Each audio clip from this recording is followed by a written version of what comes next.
So it's like day 305 of isolation, self-isolation, and my wax lady is nowhere in sight.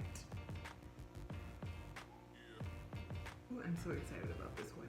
As you can tell from the title, it's one that's close to my heart and my booty.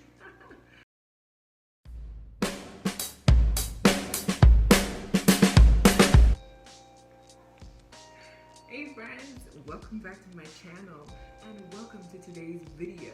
I hope you guys are ready. If you are a returning subby, thank you for coming back. If you're new, hi!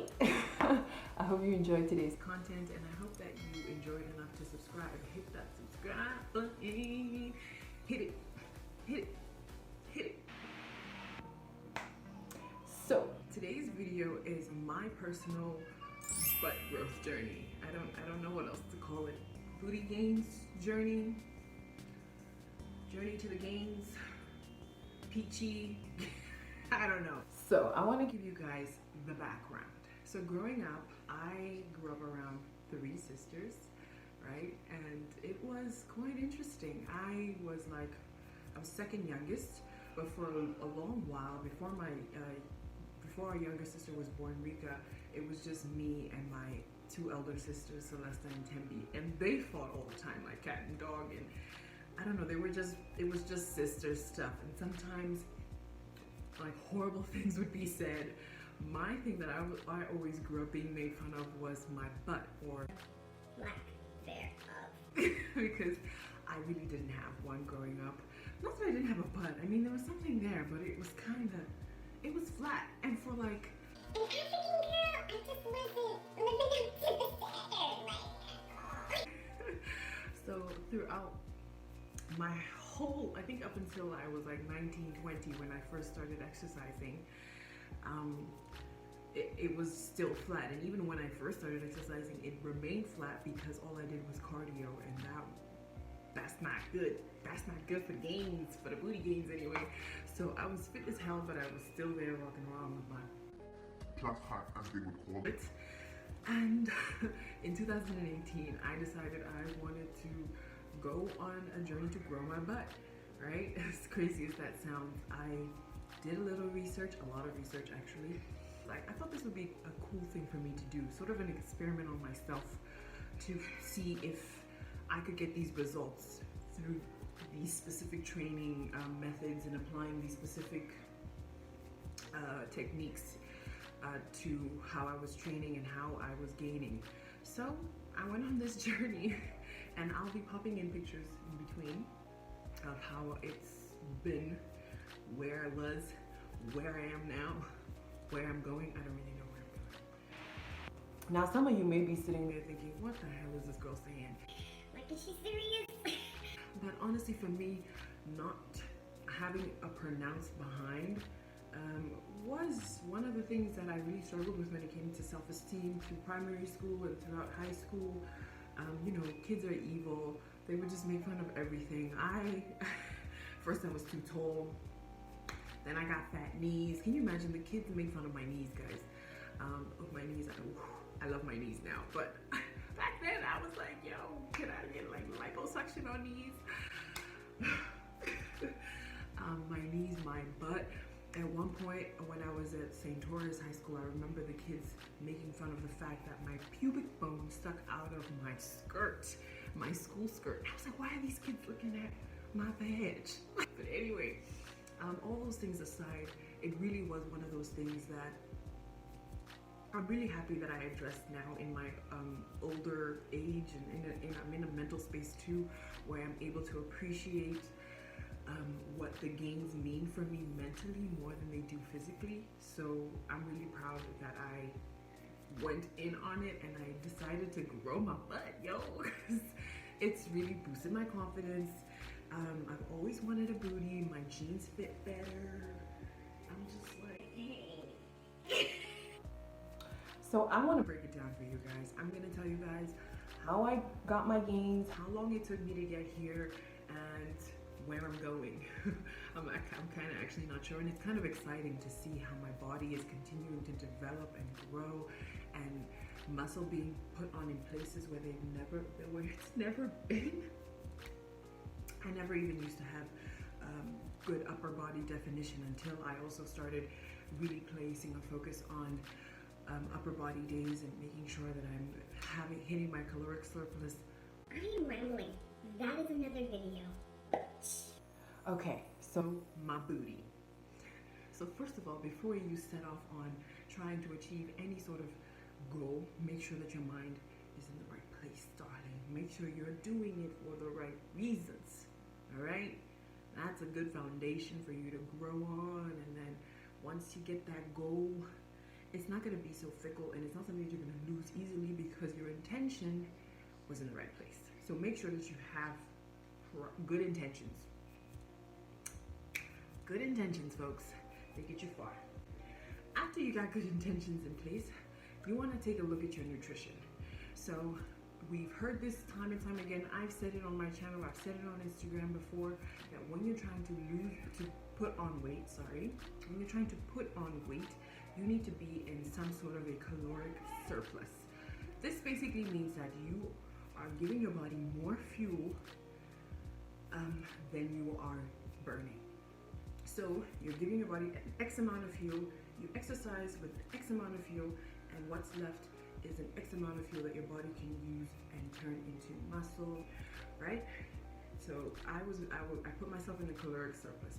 I was eating a lot, which is the fun part, but not eating just junk, okay? You cannot just say you are bulky, Rika.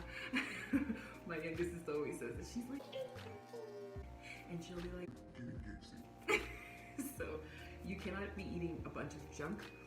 You're eating larger portions or more portions of healthier, wholesome foods.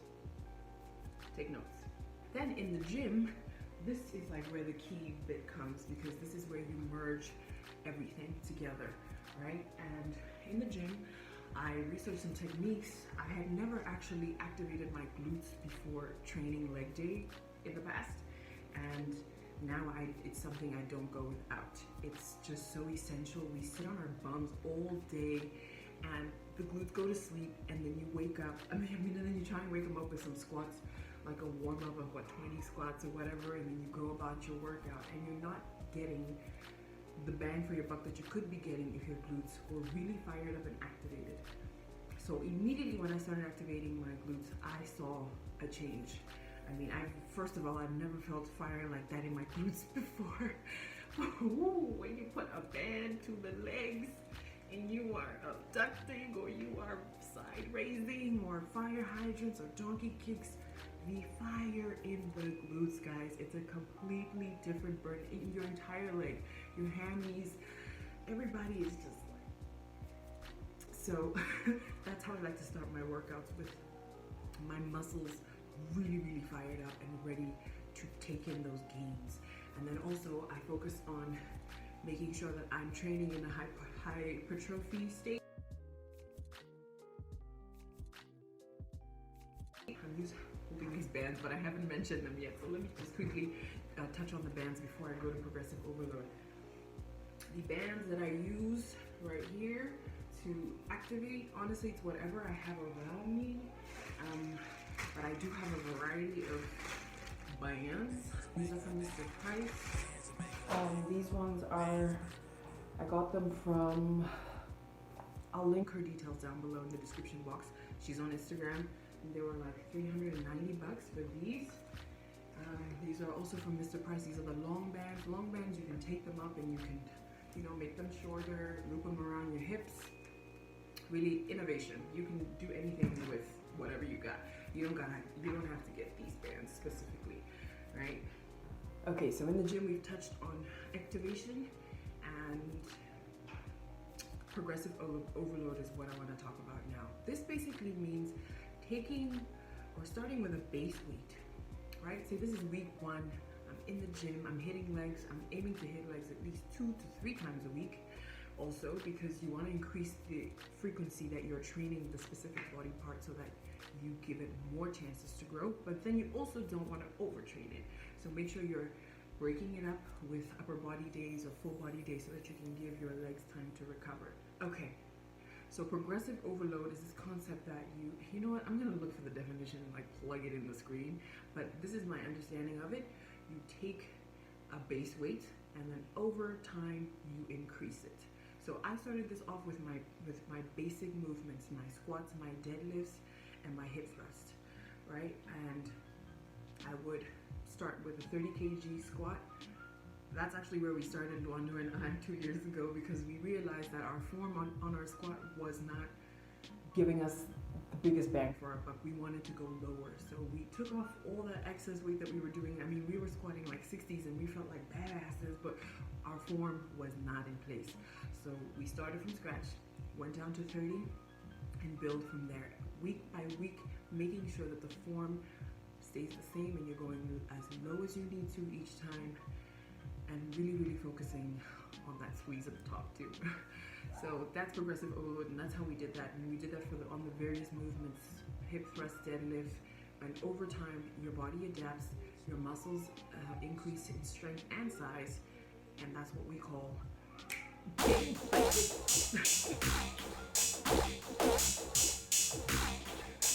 gain stance. That pretty much wraps up this video. I touched on everything I wanted to, which was nutrition and the gym, which are the two elements that I needed to really overhaul in order for me to achieve this goal and continue to achieve it. And it's just the principles that I continue to apply to my own training now. I'm constantly training in with that progressive overload mindset because I want my body to get stronger. I want to see where else we can go. I want to see how many pull-ups I can finally do by the end of the year. So all these things are adding to my strength gains. Strength is a big goal of mine. So that's why I train the way I train.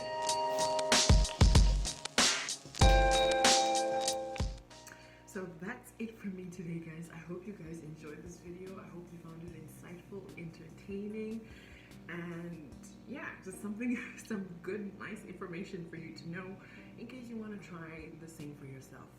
And honestly, I would apply the same principle to you wanting to grow your upper body. It would be similar principles. Anytime you want to put on mass, it's always about being in a caloric surplus and allowing your body, giving it that fuel to really grow and build.